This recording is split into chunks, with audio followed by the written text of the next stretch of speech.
Good afternoon, students. Yesterday we have seen about an acute pericarditis. Now, the other part, according to clinical criteria, it is called as the constrictive pericarditis. Word itself says constrictive, so there is a certain amount of constriction has been developed and the pericardium because of the pathology. That's why it is called as the constrictive pericarditis. We'll see the what is etiology. So, more than 42% cause is idiopathic or viral.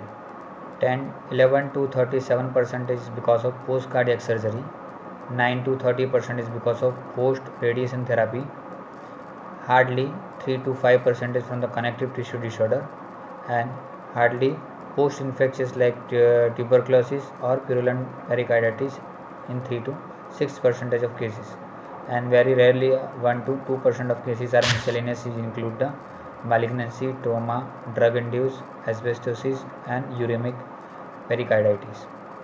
Now we'll see the pathology. So what will be the changes happen? Whatever the pericardium is around the heart it become non-compliant or non-flexible, and it become like a hard cell, and because of that it does not allow the complete movement of the heart to when the blood is enter inside the ventricles when the physical exertion has been kept. So it interfered, ultimately interfering with the ventricular filling.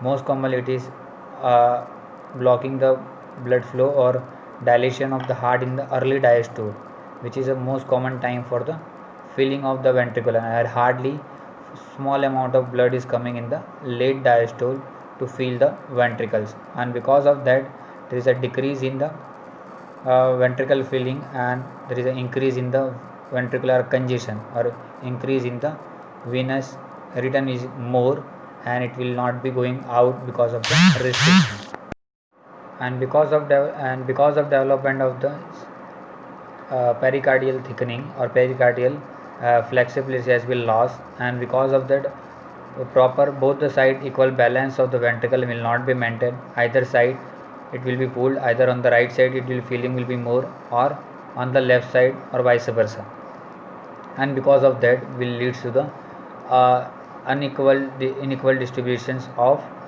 uh, venous returns in the right side of the ventricles and left side of the ventricle, and because of that there will be a certain amount of changes will happen will lead to the development of pulmonary venous congestion, and ultimately is going for a development of hepatic congestion, peripheral edema, ascites, and cardiac cirrhosis, which ultimately going to affect your cardiac output, and reduction in the cardiac output will have a consequences of impaired ventricular filling, causes fatigue, muscle wastings, and certain amount of fat loss.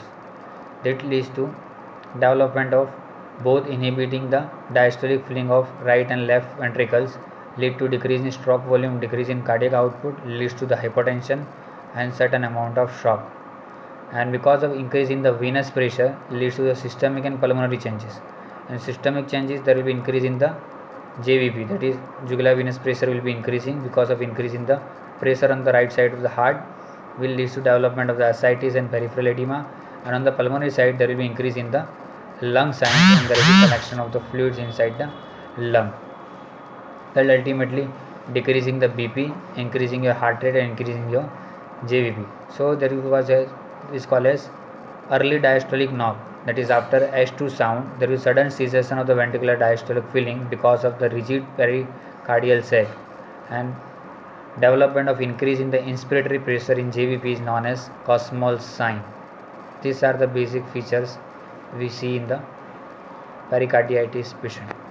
After the suspicion for the pericarditis, we have to go for some critical criteria to diagnose. So there are some many number of criteria, but patient will most commonly initially come with a complaint of ascites or abdominal symptoms. Then if you look for after the abdominal involvement, if you go for a cardiac investigation, then you will found in ECG there will be atrial fibrillation 1/3 of the patient and flattened or inverted T waves.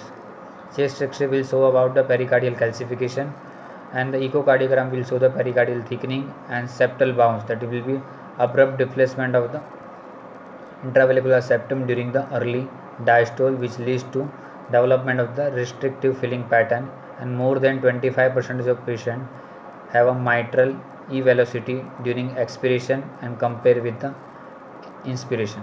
This is the typical features we will see. Then we can conclude that this patient is going for a development of a pericarditis. Now either it is because of the construction or is it because of restriction. So we will see in detail. If it is because of construction, then we will see the pericardial thickening, normal chamber wall become thickened, and there will be septal bounce. If because of restriction, there is an increase in the wall of thickness, thickening of the walls, and there will be atrial enlargement, and there will be speckling.